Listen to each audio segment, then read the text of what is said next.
एक बार फिर से रीवा रह जाएगी अकेली, क्योंकि रीवा का हाथ थामते थामते ईशान ने छोड़ दिया है, वो भी सभी के लिए। जी हाँ, मतलब कि ईशान रीवा का हाथ थामने वाला था। जैसे कि हम लोग देख पाते हैं कि किस तरह से अक्का साहब ने प्लानिंग की है रीवा और ईशान के एंगेजमेंट की, और उसको नाम दिया है एक नई शुरुआत। और ईशान और रीवा का काफ़ी पुराना पर काफ़ी मज़ेदार, जिसमें काफ़ी सारी यादें हैं, ऐसी एक तस्वीर का पोर्ट्रेट बनाकर सबके सामने लाते हुए लिखा है उस पर कि एक नई शुरुआत। और इस नई शुरुआत के लिए रीवा तुरंत से राजी हो जाती है, मान जाती है। पर ईशान का क्या, ईशान तो अपने ही गम में था, सोच में डूबा हुआ था कि तभी रीवा पूछ लेती है ईशान का उतरा हुआ चेहरा देखकर कि क्या ईशान खुश नहीं है।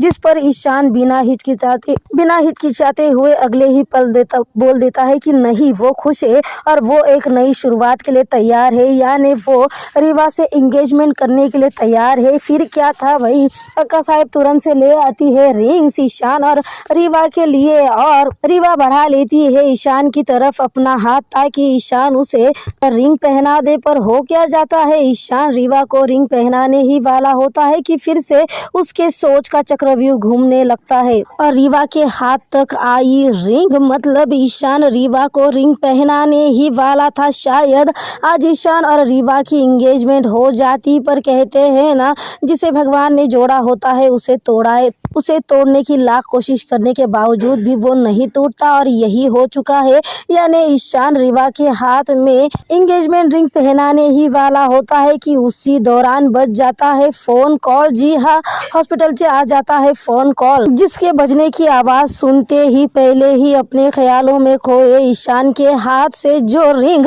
ईशान रीवा को पहनाने वाला था वो तुरंत से नीचे जा गिरती है, जिसके बाद सबके चेहरे पर बहुत बड़ा शौक होता है। पर जैसे ईशान फोन रिसीव करता है, तुरंत से सामने वाला बोलता है कि हरिणी को होश आ गया है।